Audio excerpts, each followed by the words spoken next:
قافين تيه تول كيس سستنتوي في حالان الدباسو برباد تيجي الدبابتي ما عنده فيندو هي قافة دبي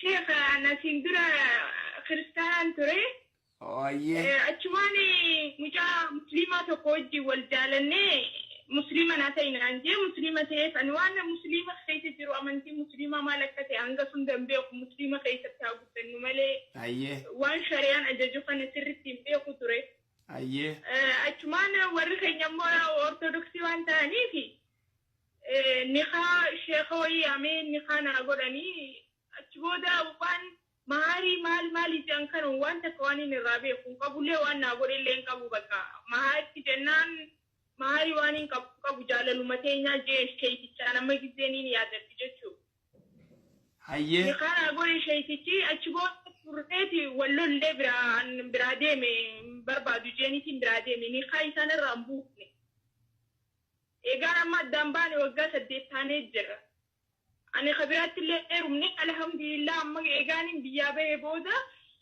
شريعة كسرتين برادة مسلمة خيسوان جرو جدا جابي تركما يهوندا بخي أما كسرتين مسلمة تيتين جرا الحمد لله إذا يسوي جنجروسان إن اللين صلاة أن اللين صلاة رمضان اللين صوم من نبغى أكثر من جرا أنا مسلمة أم تيوسون تين أمانتي مالي جتشو ندندام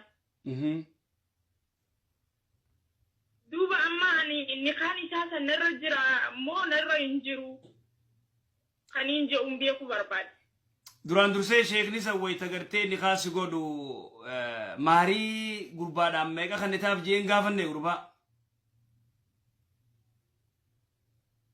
gaafateen dajjira fakkaatina amma waan tureefillee hedduu yaada dhugi gaafatanii jiranii jaalala keenya malee waan hin kana jee lafa kaayuuf hin qabu jenuu lachuutu warra keenya bira hin jirru bakka biraatti wal agarre ati amma eessa jirta ani amma biyya arabaa keessaan jira inni hoo eessa jira inni biyya jira Itoophiyaa tak dawwaltee telefoonaan argattee isatti moo takka agartee achuma eegumaan biyya teenyaan nuti arusii keessa turre arusii dhaabbateetiin karaa dirree dawaa deemee achitti illee waliif bilbilaa ni kaan kiyya hooyii jeen na gaafate ani gizee san dhugaa dubbatuudhaaf waan ni kaan ta'een beeku waan dirqama kiyya ta'e illee beeku isliminaa namni na barsiise hin jiru sheekha guyyaa tokko namni akkaan soomanu natti akkaan salaatu natti hin jiru sheetichumarraa ujammaree hayyee namni qamarraa qabdami deemi namichuma ni kaati hidhatiin jesan gaafadhu jeettiin didee eegaan biyya kana dhufellee itti bilbileetiin ture akkanuma naga'uma jechuudhaaf itti bilbileetiin maan naan jea du'aa hin sii godhaa birrii naa ergii umaa'uma naan jea hayyee malee waan biraa waan walitti dubbanne hin qabnu bakka akkanuma gizee takka bichaa na gaafatanii haa kiyya firraa qabdaa barnaan jean haa kee firraan qabu deemiin jedhee eegas boodallee ita sirriitti musliiman taane isa hojii addaan bahee waggaa lamaaf akkanumatti musliimaa miti kiristaanaa miti akkanumatti waan tokko malee jiraataa ture alhamdulillah eegaan biyya sana dhufe booda musliima keessa waan jiru baradhee sheekota tokko gaafatuudhaan goddanyooti fi wajjin ita sirriitiin ashaadaa qabadde amma musliima ta'eetiin jira jechuudha. inni gaafas inni si salaatu atillee ni salaatu turtan akkasiimi. guyyaa tokko salanne naaf illee amata shan wajjin teenye. Ayyee warra keessanii dawwalii faksiin irraa godhaa jeen. Ama 8 digiritaniimi. waggaa shan wajjin turre amma egaa addaan baane waggaa 8 taane. Galaas faksii irraa godhe. Akka yettu kana yoo ta'e. Akka maatii yettu kana yoo ta'e.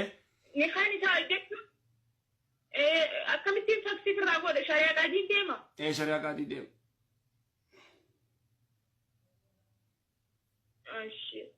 Gaaffii biraa moo yooni nama biraatti heerumuu barbaade eenyuun ni kaanaa godhe warri keenya muluun kiristaana tokkichoo mucaa abbaa kiyyaa tokko jira innillee musliima tahee garuu qida sirriitiin waan salaatu waan akkanaa kan hedduu quban qabu wanne biyyee jiraatni.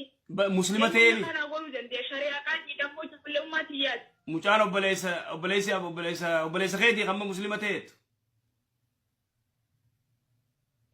ilma abbaa kiyyaa jechuun musliima ta'ee garuu akkaaniin qoradhee addaan baafadheetti intala musliimaa tabirrii qabdutti galee malee musliimummaaf waan galee natti hin fakkaanne akkaaniin hubadheetti jechuudha. Ati intala jaalatee? Akkuma amma sitti mee kana saalaan ati intala jaalatee musliima ta'e moo hin taane ta'eemi musliima itti dhiisate eega islaamee gartee inni islaamee yoo siin jaan innummaan ni kaasee haa godhu isa dawwale inni ni kaasee haa godhu karaa gabaabaa.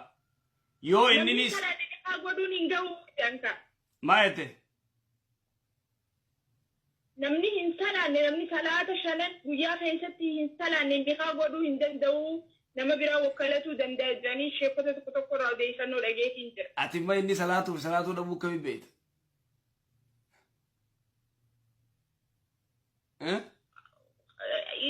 Ani ifas bilisa wanni ni beekun qabu geeno ni qoradde beeta sabaan qoradde kanaaf jeetii ni salaataa ni sommanaa jee gaafadde salaata nama salaatu miti namni naan jedhan nama itti godheetiin jira akka hubatan jechuudha. Okay, jaartii bisaas dubbisi namatti godhi yoo gartee kan inni kan salaannee waa takka gartee firraa akkama gallakkifamaa ta'e waan biraa onni taate qaadiin ni kaasi godha. Yoo inni nama salaatu taate immoo nama ibaadaa qabu taate kan islaamummaa sirri seenu taate islaamummaa dhugaa maallaqa odoon ta'in yoo inni gartee kan sirriitti islaama'u taate isaatu gartee ni kaasi godha yookaan qaadiin ni kaasi godha waqtii diyya.